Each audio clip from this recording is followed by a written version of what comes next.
Can we start? I'm Wassim. Thank you. Hey, Okay. yeah, nice to meet you. Hey everyone, welcome to How to DAO number 2. So we organized the first one in September. Yeah, in East Berlin, and we talked about use cases and how to practically create DAOs and what are the design principles to take into account and so on. Today we will have a kind of a wider frame, and we're going to talk about how we can use distributed governance in ecosystem building. So, and obviously what are the design principles that we have to take into account, issues about security, issues about participation, and yes, what are the kind of design principles that we must follow. And maybe our speakers can introduce themselves so I don't have to. We can start with you. Hi, Elad Verbin, a scientist and VC, computer scientist originally doing algorithms, came to Berlin, realized that investors into algorithms is the most important thing I can think about doing, and started doing that, launching our fund in January. Hi, I'm Wassim. My background is in science and the arts. I found myself running an independent cryptocurrency research organization called Parallel Industries, where we do a lot of network level analysis. We also look at governance asymmetries in peer-to-peer monetary networks. Hey, I'm Kia. I work as Director of Strategy at Gnosis, which was originally a prediction market platform, but we've expanded to building DEX market mechanisms and a secure mobile wallet as well. Previously, my background is as an artist, developer, researcher, etc. And I help at Gnosis and also in my own practice kind of leading DAO initiatives, and I have experience with small cooperatives as well. So I'm trying to bridge the kind of large-scale cooperative mechanism solving with kind of smaller-scale cooperative experience. Hi, my name is Anish. I have a slightly varied background. I have a degree in medicine and Portuguese and math. Been a cryptographer and a strategy consultant before going into blockchain. So mostly I look at the governance structure from having worked on various ecosystems before, largely an open source project, and seeing the possibility of how those learnings could be implemented on blockchain. So yeah, I'm Daniel. I have a background in economics. I was working in consulting before joining crypto, and I've joined a DJ, and now I'm doing research in token engineering, decentralized governance, and how to build kind of new societies around these frameworks. So I work also with Gem at Horatii, and I work at Pando, which is a decentralized GitHub, where every content or push is turned into a DAO with its own governance. All right, so I think we can start with kind of a historical perspective of collaboration, going from like this creation of public goods, where we're coming from, and what is its relevance today in kind of open source projects and multiple projects contributing to the same goal, kind of. And what do you think are kind of the problems we are having or frictions we are having in terms of coordinating these players to reach a common goal as of today? Should I start? Yeah, please. Go for it. So I think it's the tragedy of the we have new engineering, but we haven't solved the problem of humanity, which is aligning interests. So like we have great collaboration technology in blockchain, in cryptography, and so on. But in the end of the day, the free rider problem still exists and is as hard as ever. And the tragedies of the commons still exist. And we have better ways to set up economic systems, new economic systems that try to align interests, but we haven't made a lot of progress on actually how to achieve this. So I think we're starting from a very basic ground of how can we fund public goods. If you think about it, the nation state has actually done a really good job about this. I mean, roads exist, we all got here through public transportation or through the road system. So obviously someone has learned how to create public goods in some way. If you ask me, it's because they use coercion, but never mind. The question is how we can create the public goods of the next 100 years. what is the fundamental difference between kind of the hierarchical system or the nation state and what we are kind of? I think coercion is maybe the biggest difference.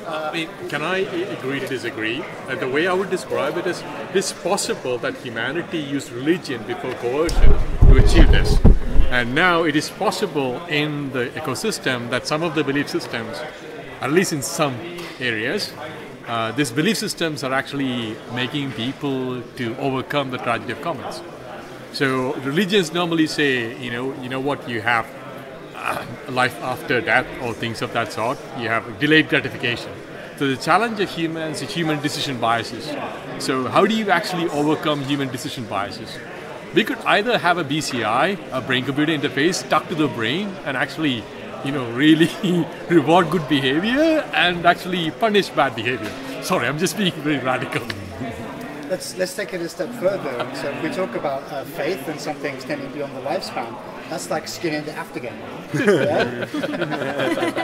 There you go. But I also think for things that we gladly opt into, we don't call it coercion, but you could say the same. And the nation state or religion or any kind of infrastructure has been really good at building public infrastructure. And when that is something that we see as in service to us, we don't call it coercion, but increasingly that kind of public infrastructure becomes non-opt-in. And you could say it's coercion by being the kind of only existing system, right? And you could say that kind of algorithmic service is tending towards that same extreme, where there's a lot of opt-in kind of skin in the game, put it forward or not, but like whether you have the right to be able to do that and whether there's only one system that it totalizes towards is kind of, I don't see that tendency necessarily going away, so I would slightly disagree and say we can't necessarily overcome what I think is like human perceptual fallibility and just its ability to organize, but we can maybe set up systems that have less historical legacy and fallibility related to human perception. I'll probably add one thing, just give you examples to just give you why recognizing human decisions is very important. And actually making sure that human decision biases are not being used in the wrong way. So if you look at human organ donation, if you actually by default say you have to have opt-out, i.e. if you die your organs are going to be donated, the organ donation goes up because you have to put in extra effort. But if it's set the other way around, organ donation is very low. So there are ways in which you can actually nudge human decisions to actually go in the right. The same way, Facebook had figured out that we have in our brain a dopaminergic center which gets a high every time we click like, right? And it's being gamed into doing things that we don't really want to do. So the balance is understanding, okay, how do we actually understand that we are being gamed? Who actually is the observer in this frame of reference? Who would act as an arbitrator if I challenge somebody, calling them out on can a DAO kind of infrastructure represent the value that the commons actually have? And will it be willing to stake its resources for the common good? Can you maybe say a few words about control society? Yeah, so I think, so you have to create, as an alternative to religion or a nation state, sort of voluntary communities where people can join. And of course, like as you said, if you make a control society, which is that basically you give benefits, but you also have rules that are integrated into the system. They can also be kind of perversely set up by the people to kind of set up a crowd-decided Chinese social credit system. Yeah. The problem is like there's an information asymmetry. I'll tell you what that means. It's like imagine Germany like 30 years ago, right? You have East Germany, right? Probably this part of the world was then under communist rule. Stasi had a file on every person in this country. And there's a huge asymmetry. The person who has that file knows everything about you. You know nothing about them. They can enforce anything by just fear. The difference between religion and such systems is religion doesn't normally, at least. I'm in trouble. I'm in trouble, but you know what I mean. Right? That's something similar in, for example, the Ottoman Empire, where you could choose different religions, which would give you different services. So it's kind of this kind of self-governed community. But I think it's not just a affair of incentives that you need in an ecosystem. You also need kind of representing the point of views of people. And so in crypto, we kind of have this history, because we are historically in the minority, to kind of be an avant-garde party. And so it creates this whole tribalism. So we need to be more bottom-up. But as values are dynamic and they change over time, and it's sensitive to participation and so on, how do you create such protocols that Yeah, you need the governance to are be even responsive. defined bottom up from the people, rather than we are people who know better than them, and we create the tools for the system, but then the people have to create the values. Maybe we should think about how we arrive at a commons. How do we arrive at a resource that is to be shared, or we intend to be shared, or a community intends to be shared. So I had some thoughts about looking at historical analogies. Yeah. So one of the analogies is.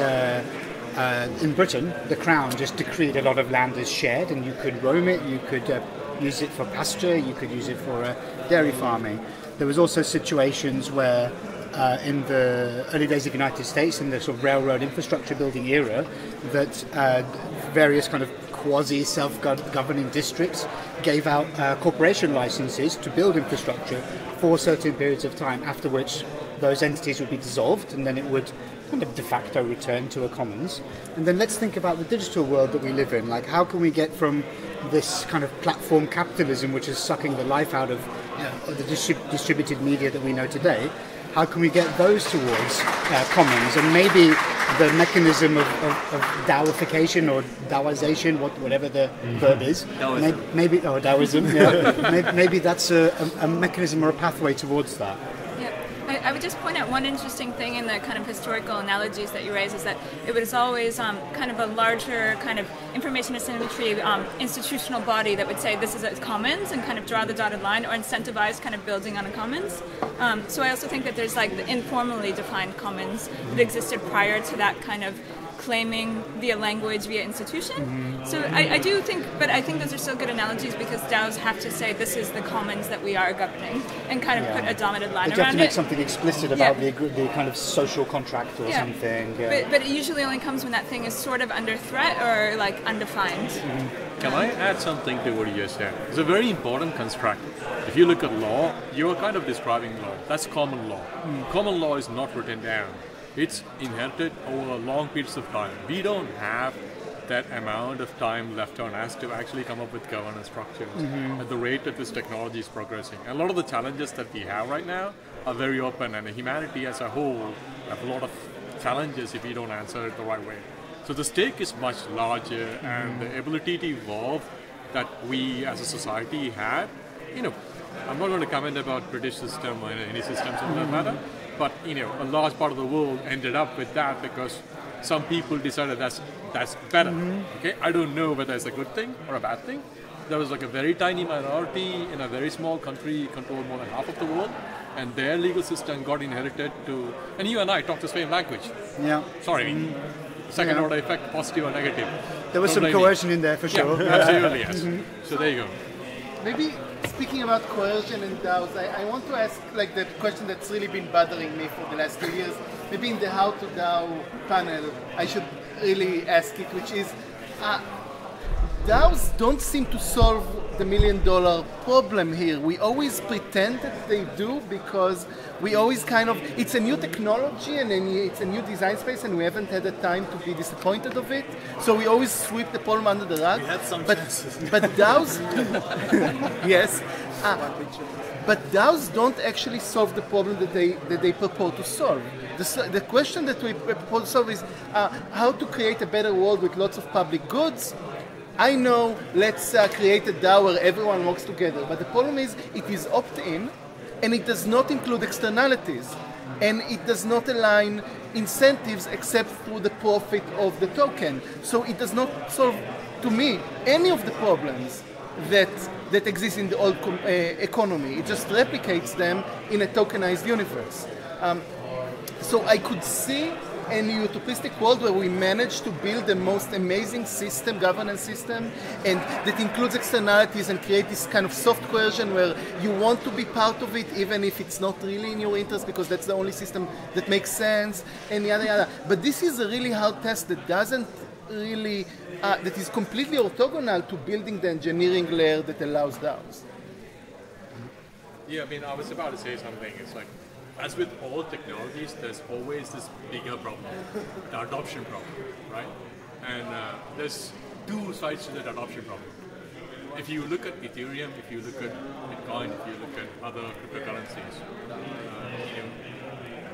there is a huge bias the bias is like the early adopters have the biggest advantage. If the DAO is going to have a similar impact on governance, we are going to actually create the worst system of ever in the history of everything.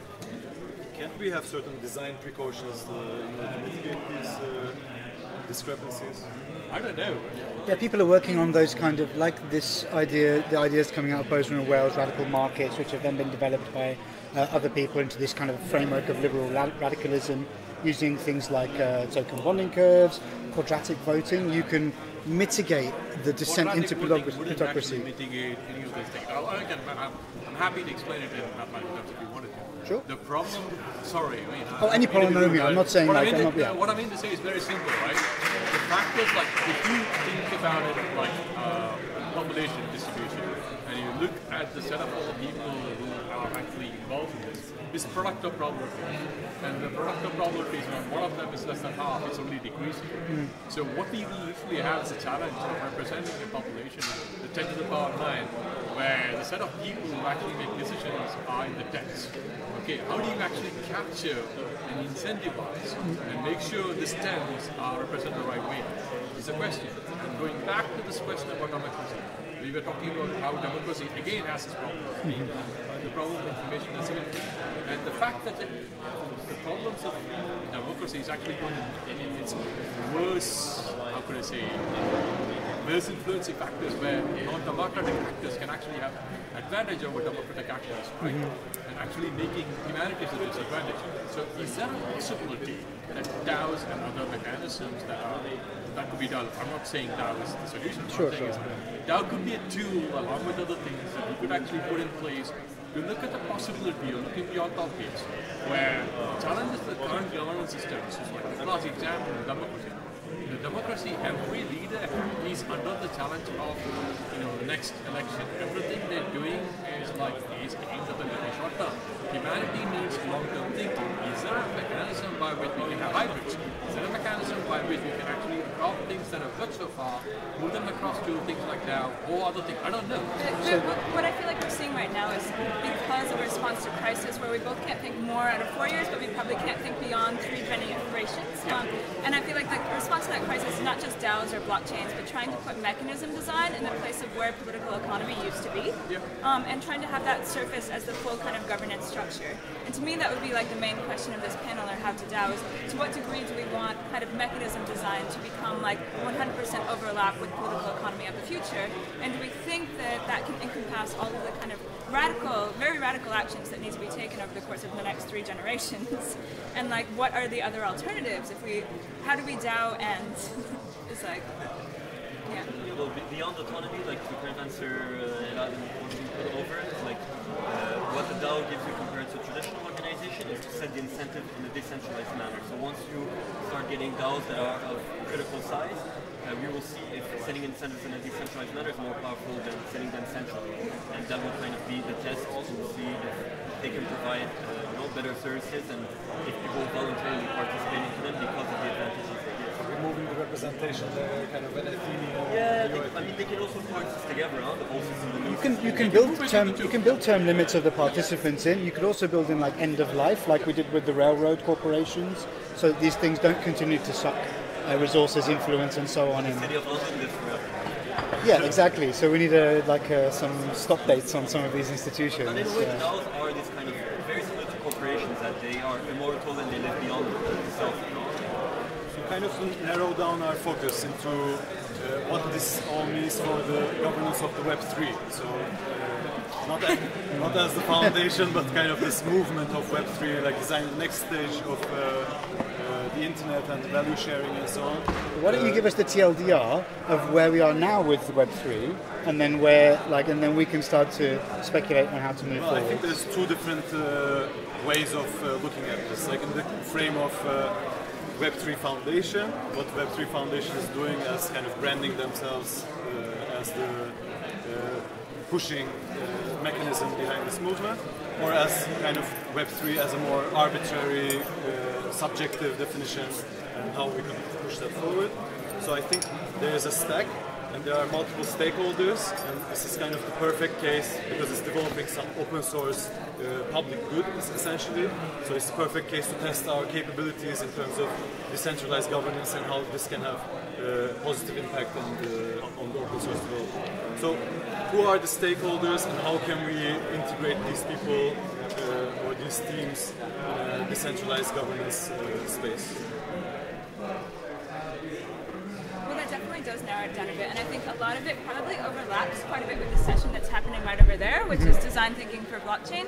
But I think it would be really useful just in the narrow context of like Web3 stewardship and governance, looking at design patterns for how to set up DAOs. And I think the most important part of DAO setup is actually less the kind of voting mechanism, because you could iterate and experiment, but the initial distribution and the identification of different stakeholders and how to onboard people to that, and when it's opt-in, and like how do you have relative versus absolute majority. But I think design patterns, is everyone familiar with like a pattern language, Kreutler, Alexander? So something like that, just like kind of what gave rise to the first wiki basically, but saying like if this then that, saying like this type of kind of initial distribution with these stakeholders begets this type of kind of governance mechanism or this type of stewardship in a generative, very loose iterative sense, I think would be a really helpful step. And one problem that we were discussing with Elad is about the participation. So like existing stakeholders who hold, let's say, lots of authority or power in the system, how would they allow for wider participation in such an effort? Can I jump in and maybe lay out some lessons from history about some of the previous DAO experiments that haven't gone so well? So I just, last month I spoke in the Ethereum Classic Summit, and I stood on stage and told them that they should reconsider DAOs. And that was a little bit of a brave statement, because I think we all know the history of Ethereum and Ethereum Classic. But they're open-minded enough to see that this thing may be a worthwhile tool to adopt in the future. Another area that I've been investigating are the quite simple DAOs that run the treasuries of masternode networks. So you can think of Dash and PivX as quite good examples of that, where a portion of the block reward goes into a treasury, then that's allocated based on a bunch of proposals. And what we started to notice is that... you should be very careful of Dash. If you look at the analysis, 78% of that goes to one particular person. Yes, so you just stole the wind from my sails. Yeah. So the Insta-Mine cartel of Evan and his friends, they control an awful lot of the masternodes. One masternode, one vote in the DAO. And so basically they have not quite a veto, but it's quite oligopolistic, let's say. And so we noticed some overpriced proposals getting put through, and some fairly priced ones not making it through. And then I started to speak with some of the Dash core developers about this. They were really happy that people were looking at this. And then somebody brought in the... massive changes. All the guys have been changed. Yeah. So I know the investors. I've talked to them about this. So they were looking at this, and nudging was done by people like me as well. Good. So it's probably a thing to do. Like, in all fair honesty, fair honesty, spend some time as a society, looking at what's happening and trying to understand, is it going in the direction that we would all like it to go? Message it. I mean, share what you think is happening with the wider world. But it's good to see these things that go wrong. I don't do that, but I would expect... Well, I'm writing quite a lengthy paper about dictators, cartels and pyramids in these P2P monetary networks. So PivX is even worse. The developer of PivX came to us and said, thank God somebody's talking about this now. Because the voter participation is so low, we're talking like less than 30% on most of the proposals, or most of the rounds. And one block they control 20 to 25% of the vote. So it's just a veto. I mean, welcome to your new middleman. Yeah. I think the thing I was about to say is there are probably ways by which you could solve it. But the problem is once incentives. Okay, let's think about. I'm going to say a protocol randomly pick Bitcoin. Okay, just saying Bitcoin because Bitcoin is the best one. So there are major actors that are there, right? You have the miners, you have the exchanges, you have the developers. Who do you think in a normal ecosystem will have the most ability to influence? You would assume it will be the developers. Unfortunately, that's not the case, right? Because if you want to have a network, bootstrapping the network has this problem. It's like a virus. If you want to propagate, you need to have at least more than half a probability to actually infect the first person you come across. If you use less than half, then you die out. Okay, so this is a massive problem, and one of the things that we need to think about is like, how do we actually figure out, without revealing details, recognize who is susceptible to infection and not, right? And if such a system exists, how can you actually propagate your rules and your belief system? I don't know. Well, I feel like to go on the roadmap, to set up the roadmap for revolutionary praxis, we need to kind of define where we are now and where we want to go. And so if DAO, we kind of can decompose each of the three letters, so where we are now in terms of decentralization. So Web3 is kind of composed of these big hub projects and kind of the foundation, which is kind of trying to manage the ecosystem, but in a rather top-down manner. Then you have, okay, in terms of A, there's not much autonomy with regard to the legal framework of autonomy in terms of AI versus human.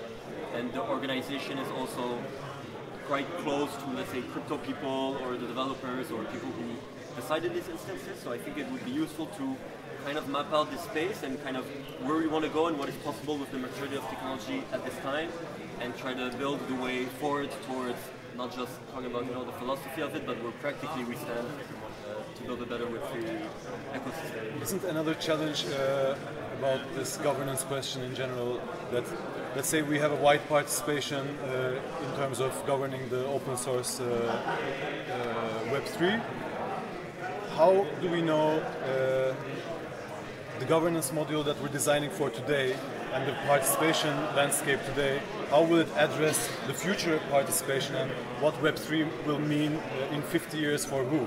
Yeah, it's very difficult because for now it's more about aggregating developer talent but the road to mass adoption, and then how kind of systems and society will evolve once you have that is completely different. So it's very difficult to predict how things will work once something that you cannot predict happens. So we need certain gateways that will... I think the way you should think about it is, like, generally speaking, what you need to have is the ability to upgrade yourself, right? Yeah. So, and one of the things I was thinking while you were describing is, like, you mentioned the question about AI.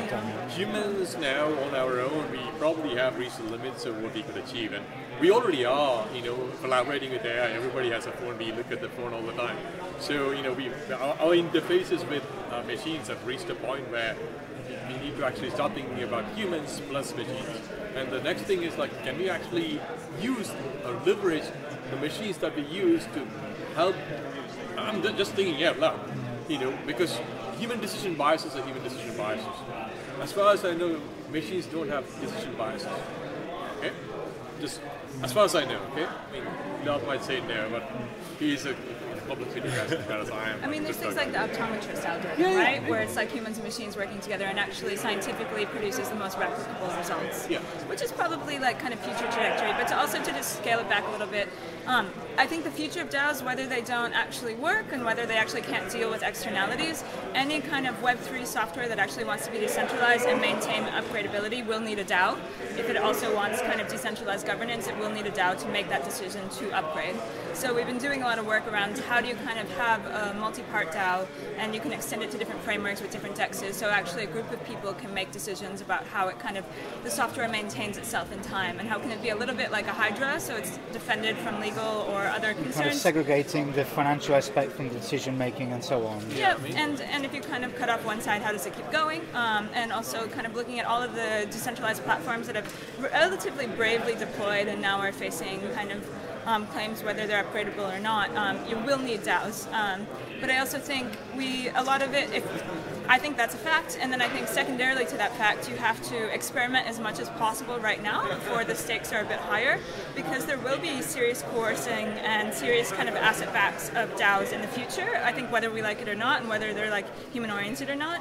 So like we're working on like decentralized architecture experiments where you can set up basic organizational structures, and you can do something where you do kind of basic game theory experiments where you say like 7 of these people have an incentive to have this outcome, 3 of them have an incentive to have this other outcome, and then you test the governance mechanism to see which is more manipulable, and you kind of do that over and over, and then you can score different mechanisms. Of course there will always be the kind of 0.1% or 1% that's unpredictable, but I would like encourage a ton of experiments now, whether DAOs are right or not, there will be something like that in the space. How do you prevent kind of the black swan event of democratic comparative system? For example, democracy works perfectly for 200 years, but once in a while it leads to the tyranny, and then you have like nuclear war, Yeah. Like, it's all just probabilities. You need to experiment, but you also have I agree, but I also think that a lot of the things we're talking about as kind of solvable problems are actually relatively intractable. I do believe in progress in a general sense, more of an ecological sense than necessarily like a human one, but I feel like the kind of probability black swan event. No, I mean, I probably would agree to disagree with you, because I'm very much against this set of all people who think simulation is the best way to understand security. I would say it's been proven wrong again and again in crypto. And all of this actually sat on top of crypto. And what I would say is, like, if you actually learn from the principles of the underlying foundation, why not use it? So crypto, if you define a protocol, there are very clearly defined ways by which you test it before you release it. In the crypto world doesn't like the blockchain world. That doesn't happen.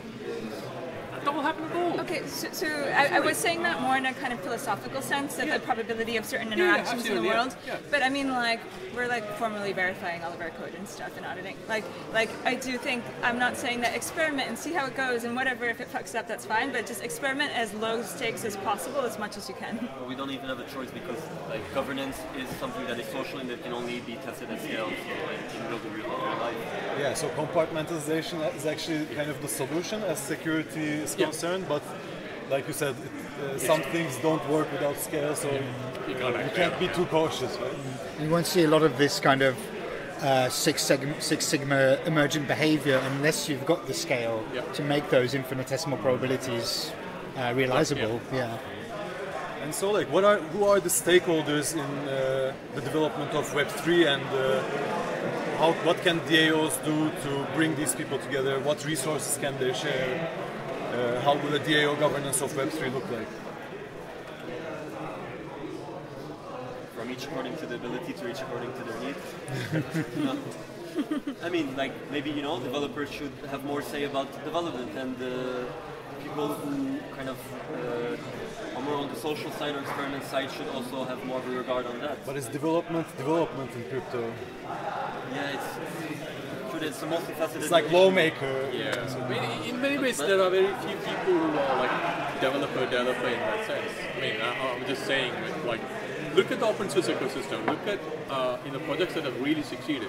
Unfortunately, what you notice is a benevolent dictator kind of thing has worked very well, but it's a very bad model. I've kind of suffered one of my projects that I worked on a long time ago going to the next one and got totally fucked. Oh, sorry, apologies. And the guys left. We're already. The lead developer actually left. The project was called Adukopter. It was then called Drone Code. Drone Code got into the Linux Foundation. And the way that the Linux Foundation is actually being done is not optimal, right? And what I'm saying is, like, maybe what we need to learn is, like, okay, understand how large open source projects have actually evolved. The governance structure of the Linux Foundation didn't happen day one. So, okay, if you wanted to check in kernel code, it wasn't like, I woke up, I am a genius, I'm going to write this, it's going to go into kernel. No way, right? So, and this is true of most things. It's like, if you want to practice medicine and you turn up and go, I'm going to open your heart up and I'm going to plug it to your heart-lung machine. No way, that's not going to happen, because the stakes are pretty high. People understand if randomly somebody does it doesn't work, you're not going to be in a box, right? Why is it that in the crypto world it's acceptable and it's doable? And like, we probably need to learn the lessons. We can't be ignorant of the lessons learned from open source ecosystems, other ecosystems where governance is important, where standards are created. The reason why standards were created is because the societal cost of running too many experiments were very high. So we need to understand those and maybe find some way of parking it somewhere. I don't know. This is a huge problem. Whenever real world meets the decentralized world, there's a mapping between the centralized world where all the normal governance structures exist, okay? And you need to do a map. You can't bootstrap a decentralized system without having that map. This is part of the problem we are having. So, rather than dancing around the problem, we should probably start thinking about, okay, what is it that we should map from the centralized world to the decentralized world? How important is that? And then, then think about, okay, we can have a weightage, we can have lots and lots of things that we could learn from other people and other people have done research on this. And what are the native kind of use cases of DAOs that don't exist in conventional governance system that exists in the real world? So, I don't know. Sorry. So coordination at scale and So I think the biggest strength is not how to reproduce. So the biggest thing we're missing is not reproducing the stuff in the old world and not inventing new stuff per se, but rather the advantages of lack of friction. So the big thing about a DAO is not that it can create a $1 billion economy where everyone votes. We have this, it's called a publicly held company. It's that it can create a $10 company where everyone votes, and with very low friction and combinations of those. So if you look at DAOStack, for example, one of my favorite things about DAOStack is not that it says we will have one big DAO like Backfeed, the previous project by the same guy. We will have one big DAO that does everything in the world. It is we will have a very complex network of DAOs that through very complex governance mechanisms create emergent phenomena that are exactly benefiting from the ability to have low friction. And I think that's what we should be looking at. It's not natural for us as humans. One of the biggest things I've seen is BitTorrent fails because BitTorrent does not have a way to transfer fractions of a cent. Once you add the ability to get fractions of a cent with an L2 mechanism, you have something like Swarm or so on. The ability to have tiny incentives and still have systems that run well is the biggest superpower, but constructing this, but we still don't know how to design these systems of interlocking massive amounts of DAO. There's one thing we talked about previously, which is this Trent McConaughey blog post, Spaceships and Tokens. And Spaceships and Tokens says, we will go colonize Mars. Oh, that's my idea. Okay. Civilization on that. Okay. Yeah. So ideas are cheap these days. We will go colonize Mars, and to do that, you don't want to have a DAO that says this is the colonized Mars DAO. This will fail. You need to break it into manageable chunks, 10,000 manageable chunks, make each of them into a DAO, and make them into a DAG that says, if we traverse this DAG like in a civilization tech tree, eventually we will occupy Mars. How do you decompose a civilization? Yeah. And the thing was like lower down in civilization, it's a very important thing for us to understand. Lower in the graph we are, the lesser the chance that we will survive if we compete with the one above. Sorry, the other way around. Okay, if you're above in the graph and you have to compete with the one down, you're done. So what we need to understand is like when we draw this resource map down, we will understand all the ones where if we ever fuck up, you don't have a rollback mechanism. The higher the abstraction, the more the complexity, so we can only guess the ones that are kind of close to us, not like in 200 years. Yeah, absolutely. We're trying to just map out what is the next 20 years. Yeah. Is there any questions or any remarks? I think you should mention that document you wrote, Revolutionary Incrementalism, because it fits into this like civilization tech tree thing, right? Yeah, I think. How did you get your hands on this? Because I didn't publish it. Don't trust, verify. Yeah, so yeah, I think it has to do with this kind of protocol design, giving too much power in the hands of the designers or developers.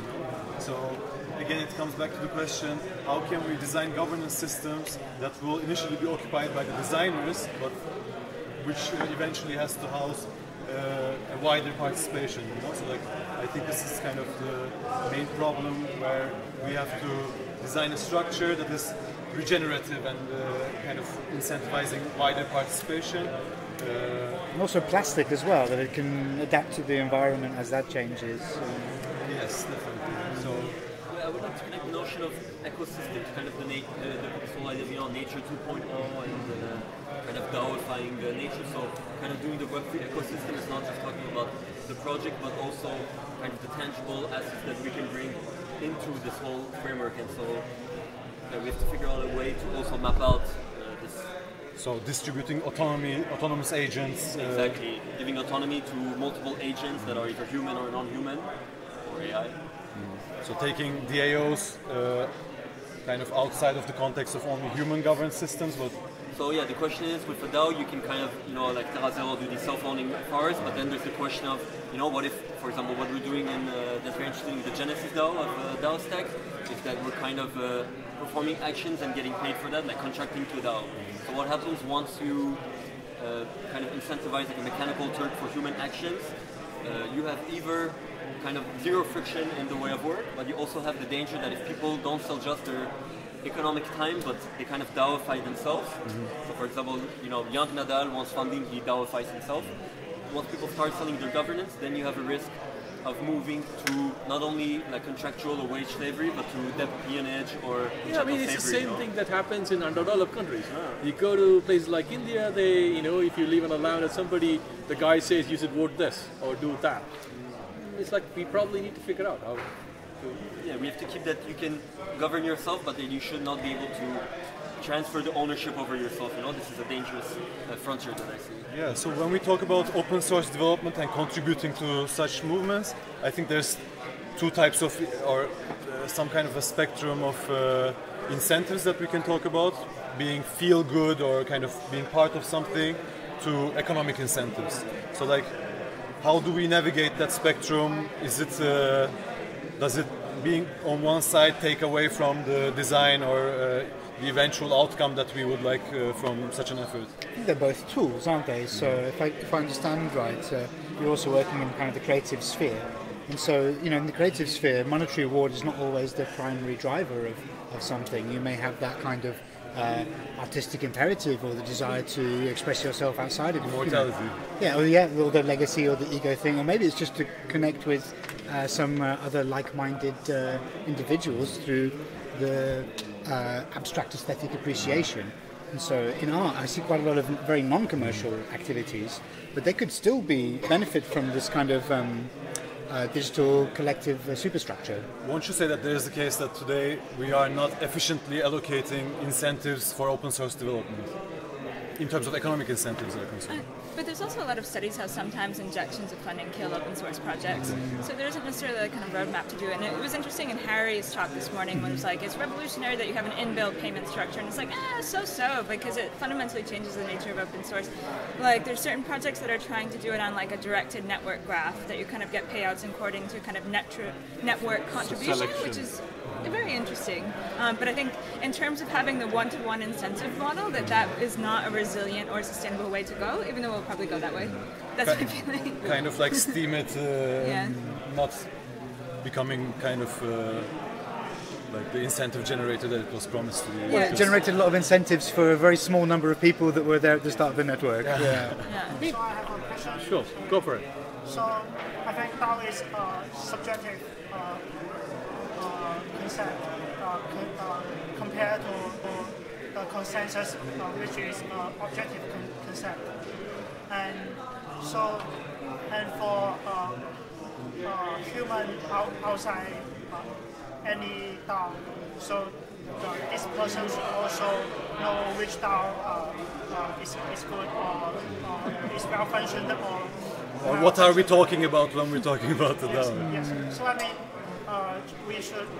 Is there any way to achieve some kind of objective metric on the DAOs outside the?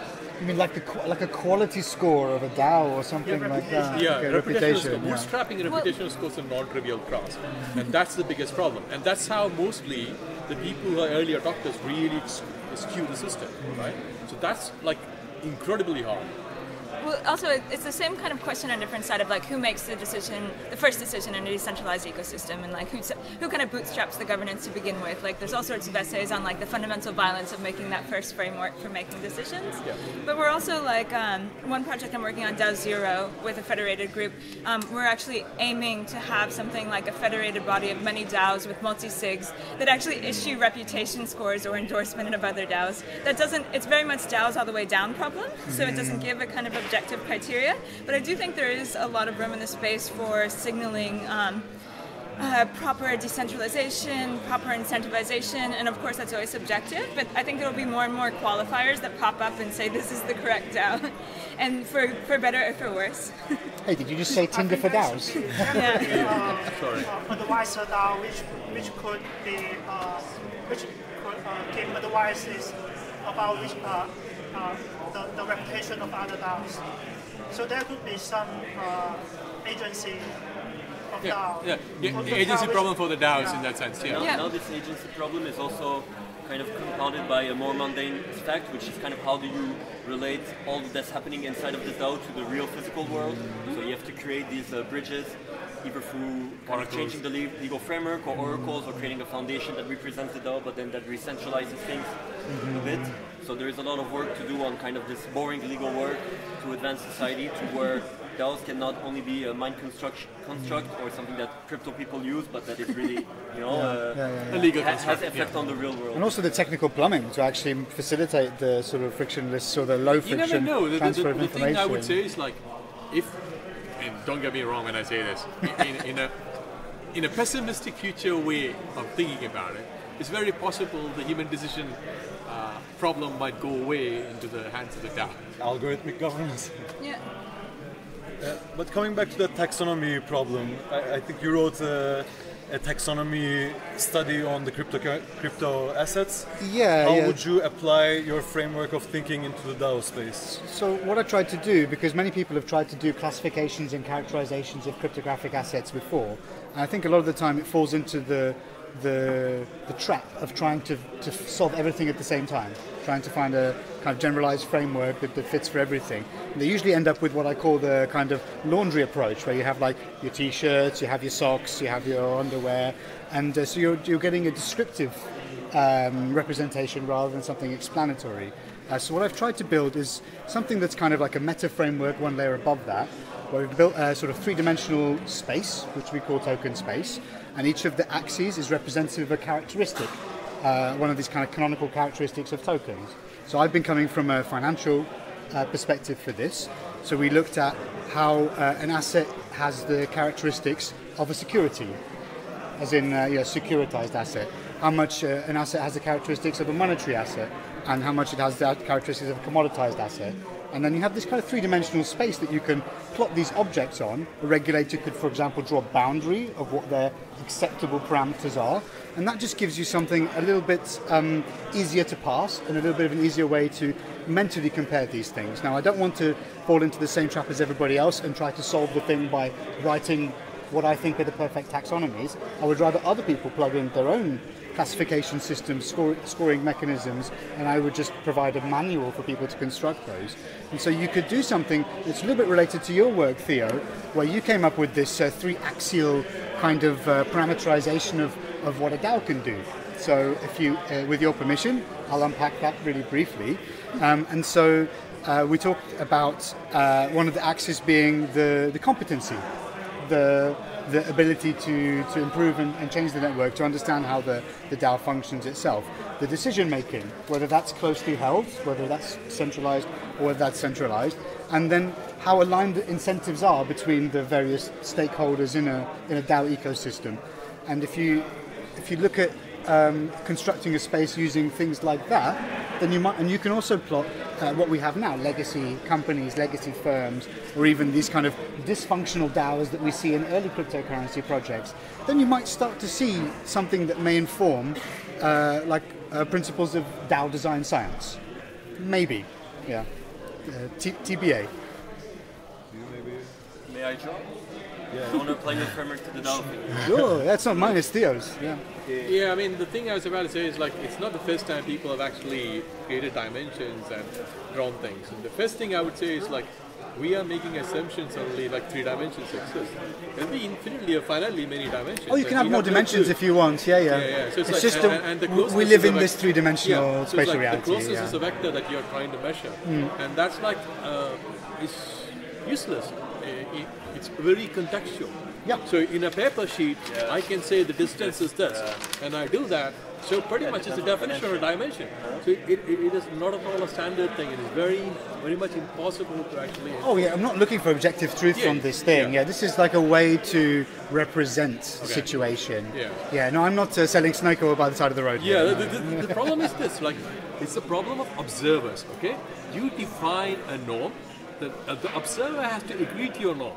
Your definition of this XY plane if they are from a different dimension, they go, you're the same place. But then we can't talk about anything if we say that. This is why you have laws and rules and shit like that. This is why you have temporary frameworks for representation. Yeah, but the thing is, like, a true taxonomy is meant to be like expandable and extendable, so it should either withstand the addition of new objects to the system, or it should be able to adapt. So you could add more dimensions, for example. But I also think adding to the kind of beginning of our discussion where we were saying like how do we extend these frameworks into the future and if they're temporary or otherwise, and like one thing I would like to think about is DAOs in the framework of extending institutional knowledge. So just kind of trying to put this back a little bit where it's like, how do you continue one thing from the next? Because these taxonomies and temporary representations, a few generations out, become the representation of base kind of layer reality. Yeah. So it's like those taxonomies do create reality in one sense perceptually over generations. So what kind of taxonomy will DAOs take on is very important if they do become one of the main tools to govern software. And if software governs most infrastructure, which governs most human life, the taxonomy of DAOs is incredibly important.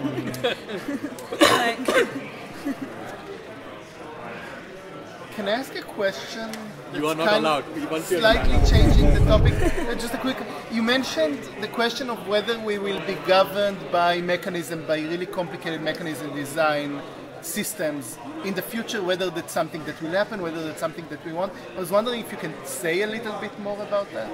Well, I guess probably the most common topical reference here would be something like radical markets, right? Which everyone in like crypto space is talking about at the moment, where you can put quadratic voting and you can put harbinger taxes, which is essentially like self-assessed value of private property that's at auction at any point. You're taxed on a percentage of that self-assessed value. Anyone can buy it. So like it's this kind of really formalization of economic principles that requires intense surveillance and intense self-declaration in public. And to me, that's kind of making it very individualistically mechanism designed for how you think about assessing everything in your life. Whereas it used to be kind of a separate sort of, I'd say more an industrial model, like a kind of, what's the term? Kind of more of like just a general industrial political economy where it's top down. You kind of only have to self-signal and value when it's asked of you. You don't have to do it from the start. So with mechanism design being on an individual level, you always have to kind of put your stake ahead from the first start instead of having like a state political economy. Does that make more sense? Yeah, well, I was about to add something more to it. The cost is much higher. Of what? Yeah, the mental cost. Yes. So, just the cognitive cost of living in a kind of mechanism design versus political economy is much higher, which people kind of underestimate because they think it's liberating in one sense, and it also is incredibly costful in terms of data storage. And even harder, the skewing in the population will be massive. Yeah. Okay, we have a normal distribution of humans, and our intellectual abilities are bounded in a skewed sense, and that skewing will exponentially, because every round it's a exponential thing. Every round you make a decision, you are being skewed massively. How are you so sure that it's so much more expensive? Because the whole, state apparatus and creating rules and having lawyers and having courts and all this system, it has an expense. Of course, running a DAO and creating mechanism design has this like mental cost. It's easier for people just to submit to the system and run through it, but there is a huge cost that comes in terms of their taxes, their freedom, their ability to do things. So the it's costless. Sorry, real quick on that, but this is also where we'll see the dangerous trade-off where we do have that mechanism design in place. Everyone's way too cognitively overloaded to feed into the system, so we offload more and more kind of agency to algorithmic governance, and that's probably how like evil algorithmic governance starts. But it can be intuitive, like you use an infrastructure, it's like you're paying the road, it's not that much cost to it, I'm going to take the road or the road I pay, the road I don't pay. Yeah, there's like this nano barter idea where barter is actually incredibly efficient for matching a bunch of different resources, not just A, B, but like A, B, C, D. But then that costs a lot of mental energy. But once you have something like Amazon in the future, it kind of knows what you want and knows your preferred value, what you will pay for that. So you can offload it all to that, and you can essentially do large-scale barter if we were to survive 7 generations out. The problem is the following, right? You have to then be 100% assured, A, that the data that they capture is true, B, the algorithms that they run is fair and transparent, and C, they have no incentives to screw you. Yep, and I would say that that's probably 95% impossible on all three counts. Absolutely, Sorry. Does it answer your question? It answers a lot, but I'm kind of even more than that. Do you think that we'll end up running our entire systems purely with with mechanism design systems, or is it like not realistic? Well, my view is that we would potentially, if we were on the same level of technological progress and trajectory that we're on now, if we continued at whatever that rate is theoretically, then yes. I don't foresee that like planetary infrastructure will last us enough that long to get there, if that makes sense. But I'm also an optimist still, nonetheless. Well, can you quantify love and these emotions and abstract things like fear? Can you quantify that and make a system based on one person? Yeah, maybe a VCI. Yeah, if you want to. It's like extreme scientific reductionism. I mean, the only thing that AI can't do is like a certain self-reflexivity. Now. For now. Yeah, but I'm saying people always say, oh, it's love, fear, whatever. To me, it's just like the ability to ask what it can't do. And so bringing markets kind of to such intimate distance to human nature, we will kind of become these prophesized agents and agent-based modeling, because we will constantly have game theoretical approach to the decisions that we are taking. Yeah, but I also don't know how long kind of network or technical infrastructure will last. If we do reach the 2-degree mark, servers are in trouble. A lot of servers are in trouble at that point. Well, this modeling is great for... It's like I can give you, the total number of atoms in the universe is 2 to the power 128, give or take, right? So our hash functions are 2 to the power 156. Right, so you put all the bounds together, for every time you actually create a governance structure, it's a computational and energy cost. So you can think of what's this called, in the thermodynamics you have this demon that actually does the thing. So there's a cost for a demon that actually needs to make every decision. Decisions, whether it's human or otherwise, has a cost. Human brain is one of the most efficient things we have known so far, okay? All the machines are incredibly inefficient. So every time you do this thing, we need to understand that the cost of doing something, some points in time, it might be worth, chopping it off. A bell curve, a lot of decision-making processes, they take like 2 sigma on either side. And I'll give an example. Healthcare. UK, National Institute of Clinical Excellence, they create a protocol. The protocol is like, if you go to a GP, what is the test that they will run and what's it that they should rule out before they give out a whatever, right? If you are on either side of that curve, right, you are done. If you have a rapidly progressing disease and you walk into your GP and your protocol hasn't been made for that, you're done. So there's a large chunk of those things that we can understand from the so-called mechanism designs that have gone south, because we've already tried some of them for various purposes. Maybe, I don't know, I'm just talking out loud. Yeah, one other thing to say is that, this is the point that you brought up with our soon-to-be crumbling existing infrastructure. So a lot of these models imply or require the simplification of a steady state, an equilibrium, or something close to an equilibrium, in order to kind of model it and make forecasts. But if we have the backdrop of things crumbling as we're building these systems up, we may not have this steady state in which to, this kind of perfect laboratory in which to do our experiments, which may just make it more complicated. But that is the case for DAOs, no? So updatability and reflexivity of the systems to kind of external rate of change. Yes, how we do that is, maybe that's number 3 or something. In terms of DAO development and also Web3 building, there has to be, in the stakeholder definition, the people beyond ourselves, like not just in this room, but in the crypto space. You can't build a system for humanity that is just based on us. There's a self-selection bias. Yeah, but there should be a way to, airdrop reputation or whatever, but to be more inclusive of people, and DAOs is going to be very important. Yeah, I also think there's something to be said for something that's like random allotment, random airdrop, and also incentivizing randomness on a different scale that you incentivize kind of normal actors, because having that little bit of noise in the mix, I think, does clarify things. Like little design patterns like that, I think could help. And I'm talking on like a 3 to 5 year scale. I think after that, we'll see whatever happens. And so from that high-level philosophical conversation back to what are the security issues that we have to be concerned today when we're engaging in distributed governance efforts, especially with regards to, you started with the historical perspective, you gave a couple of examples from masternode governance. Yeah, maybe one of them is a software flaw. One of them is a software shortcoming, and the other one was like a kind of a problem with the economic model of the systems themselves. So those are kind of the two main issues I see. I suppose there's also the social. But again, for the software, Can I be the idiot in the room as the security guy for like 20 years? Can I say like a few things? Lessons learned, very important. Day one, assumption is like humans translating whatever the requirement, number one. That's normally the biggest problem. Secondly, the language problem. Like all things, when I say interesting in a British sense, you think it's interesting. But what that means could be something else. Okay, that's a language. Keep in Third, touch. yes. And the third thing is the hardware, right? You assume 2 + 2 on this hardware is 4. It might not be 2 + 2 equals 4 at all times. That's just the start of the problem. dimension language. Absolutely. You have to cut the sausage in pieces, because if you put everything at once and it gets hacked, then we get the DAO 2.0. So it's all about experimentation, starting with the small and trying to go from the particular to the general. But in these like halfway to zero constant mapping problems, like what do you suggest to what degree do you think mappings can ever be close? Because I feel like you're kind of objecting to certain things based on the impossibility of correct mapping. I'm not saying it in that sense. It's like... Well, I'm just asking what the kind of positive take on the other side of that is.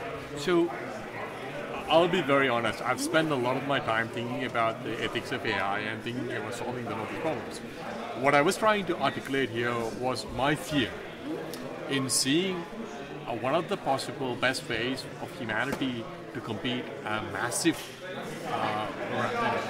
leap in AI and what you were describing, what it doesn't have. Having one fine morning, and as humans, we totally being gamed because of our human decision biases. So I don't know. It's like right now, however much we try to do this, there's an alien test that I apply. So it's like drawing from Chomsky and linguistics kind of thing. I go, if there is an alien turning up and deciding, drawing a line between a human and a machine, where does it land? Maybe that might be one way to look at it. So, that I don't know. I don't have an answer. It's like agreeing to the fact that you don't know and you don't have an answer, I think to me is like a super important thing. I would do that. I'll say, I don't know. I'm worried. It's something been said that God made man in its image, but we're going to make AI in our image. So is it really possible to distance AI from the human that is making it because it's feeding our data? It's not like a objectively separate being from us.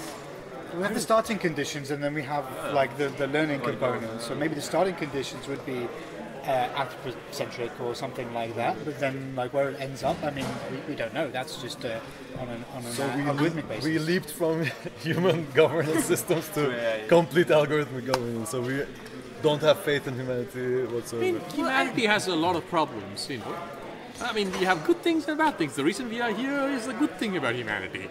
We have lots of war that's going on, people being killed while we are talking, right? That's a bad thing about humanity. So, we have seen enough of Ponzi schemes in the blockchain world. That's a side product of that. So the question is like, can we have a fine balance? Somehow have a balance where we don't suffer massively from the targeted comments, massively from the human decision biases, massively from all the tricksters and the pranksters in the world. So I think there's like this cure and the cause problem. Like we have this pace of change, and you mentioned that DAOs are a remedy in the sense that it introduces updatability on these protocols, networks. But also the pace of change again changes the governed or the scope of the governance. So like it also has to catch up with wider participation. So like how is this dichotomy going to be navigated is my question. Well, in the short term and on a pragmatic level, I think there's certain groups working towards that to be able to do the mapping, whether legally or to physical assets or to other things. Like Wall is working on a DAO legal API. I'm assuming that the good work will come from them, and there will be. I would actually be a fan of if like there was a less direct mapping between legal issues and DAO functions as possible, because then it gives DAOs or just kind of new terms for bargaining rights in the legal system. I think legal system works really well on local or federated levels, but once it reaches a certain scale, and once it reaches a certain generational lag, it has way too much human bias, legacy, historical, random event bias. So being able to wipe out a little bit of that while putting in DAOs, I think it's a good thing. So I'm excited for DAOs to kind of come in the back door and change legal frameworks that way without anyone looking. I don't know if that answers the question. Kind of, yeah. And in this context, maybe you can mention about these licenses or what you find interesting in this kind of legal theory. There is this idea that you can reproduce what has been decided inside the DAO, and like kind of you make a legal contract that's registered or a foundation, and you say anything that the DAO says will be replicated to that. I see there is an issue because the moment somebody's going to say, "Oh, I don't agree with what the thing said," then you still have a human lawyer, and it's kind of a matter of interpretation again, like common law, and the nature of language even as This starts to remind me of that book I told you about, The Dice Man, where somebody gives up his agency to randomness. Yeah. And let's be very clear. In our life, we are pretty much the outcome of randomness. Right, random spells, finding random eggs. Sure. Random, let's be more specific. He gave up his free will to make kind of conscious decisions to the roll of the dice. You pretty much do that. When you do if you ever use, no, I'm not kidding. Every time you do authentication protocol, you take your phone. Literally, there is a nonce being created, so that you can't do a replay attack. Sure. So there's an enormous amount of randomness in our life that we really depend on. We really believe it's really random. Otherwise, we are fucked. So, handshakes, elliptic curves. Sure. Mm-hmm. Okay. But both DAOs and the traditional legal system are attempts of using language to enact power or to build relationships between people. But the reason I mentioned it is because this guy's kind of giving up his agency to this external entity, the dice, and there's an analogy which can be made to the idea of giving this kind of legal power and agency to a DAO, and then where that might take you. Because in the book, the guy starts breaking laws because the dice told him to, and then you have that kind of the decision generation entity, and then the legislative entity cross purposes. Yeah, just to bring this back to context and blame Trent. So Trent and I actually gave a two-part talk where I described the challenge. I described this challenge of BCIs taking over your brain. Which is what you're describing there, right?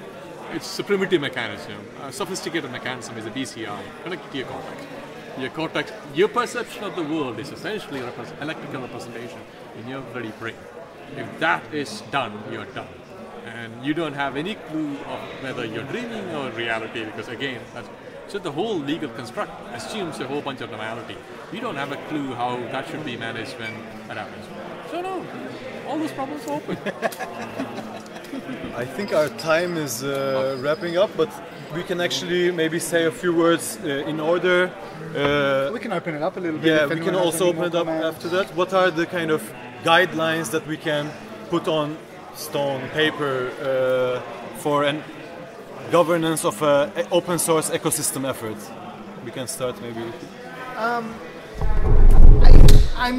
I'm always left with more questions than answers. Today more than ever. There can be guiding questions. But yeah, I think those are the best ones. I think for me the question is, now we have a lot of engineering mechanisms with DAOs, with blockchains and so on. Now the real work begins. I'm looking, because our goal, at least, because our goal is to create public goods and figure out how many entities, humans and organizations can collaborate to produce these goods while, dealing with tragedies of the commons and so on. This is, I think, the biggest human question there is. And my biggest question is, can you find a governance, a set of rules of thumb or governance mechanisms that truly solve tragedies of the commons, or truly allow them to be subsided and for the common good, the positive sum common good created to rule, to be much larger than them and actually guide our behavior. This is, I think, the biggest question humanity has to solve right now with climate change and so on, and with development of technology and with dealing with all the problems of the world. And it's a problem we have a unique access to right now because of this new type of engineering, but the work is still here. Yeah, I see it really the same as you, Elad. I mean, we've got these kind of new technologies which enable coordination at scale, or the potential for coordination at scale. And we have now mechanisms to experiment with and insert incentive structures into those environments to attempt to engineer them to work for the best of the ecosystem. And now the great experiments must take place, and we have to see whether, which of these concepts, which of these notions, which of these technologies flourishes, and which of them expire, depending on fate and depending on the actions that are taken. I'm not sure how to summarize everything. I'd say in the short term, kind of DAOs, whether we call them DAOs or not, are here to stay as some form of software governance, and that if humanity were to continue on a certain linear frame of progress, governance would be done by software. Who knows when the servers are in like 2 degrees increase. But I would say just kind of short term, don't believe systems that are opt-in, try to identify diverse stakeholders, random allotment, and also, iterate at lowest stakes as possible because you won't have a chance after. Okay, I'm going to be the idiot in the room and say the obvious. Every time humanity went through revolutions, we paid a huge price. Look at communism. Look at whatever Islam it is. Every DAO that's going to come, there's some cost coming. I would really love us to look at history and be really shit scared, putting bricks before we decide. The cost of ideology.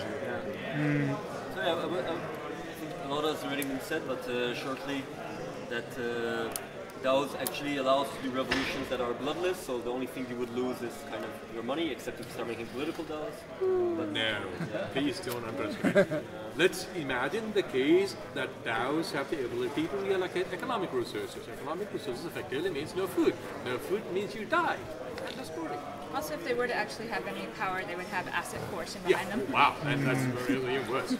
Weaponized DAOs, I was speaking to Luis from Aragon about this. If we talk about the conversation in blockchain governance now, it's about blockchains becoming weaponized, autonomous ones. So if DAOs are built in the same way, they could also be weaponized, right? Yeah, and sorry to also latch on, I would also just say that, I think in the blockchain space, we tend to forget that nations are also backed by things other than economics. It's like a... Men with guns? Or? Yeah. Speaking of not just men, we're in the 21st century now. Sorry for my sexist. Speaking of that, there's a thought experiment I like to run, which is, can you try to take the current nation state with all its coercive powers, the legal system and so on, and try to put it in tokens, create a tokenized system that replicates it, and I think this would not be very hard to do, right? Replicate a jail, policemen that get paid by the amount of criminals that they arrest, and then it's already happening in the go to US. trial. Yeah. And then jails and then jails where the jailers get rewarded tokens for the people. You use phone proof of location and the people that they keep secluded from others. So if you can, I think it would be very easy to create a tokenized version of the nation state. The problem is that it will be so much stronger. Yeah, it's even better. It's a very efficient system. You can run it like so many iterations and actually see the equilibrium and then decide. So shoot this guy because of the number of people who's we? Yeah, who's the we that's running this nation state experiment? Isn't there so many risks in terms of exposure to paperclip maximization on many different levels? Exactly. Capitalism already works like this. But you don't even need AI. I think there are balancing factors. Capitalism lets something worse, be destroyed. In protocols it's a bit harder to destroy a protocol. Because there's no red button, I can create a copy of the nation state that will be so much more efficient, so much more aggressive, and hermetically kind of sealed. The current nation state is really porous. It really allows many ways for resistance because it's not very efficient. A really efficient blockchain-based system would be so much more powerful, and I think that's a big risk that we'll create these systems that are so powerful we can't stop them. Oh, here's an interesting point to add to that. So Venezuela and their national cryptocurrency, the Petro, they recently unreleased the second version of their white paper, and it's actually quite a big change from what they were doing before. So the idea is they want to use a masternode network, right? And so I haven't looked closely into this to see if there's a DAO involved in that governing of that masternode network. Maybe it's the Madauro. You're probably missing the whole point by quoting Venezuela. And I could probably say a few words, but because we're not getting into tricky situations. Yes and no.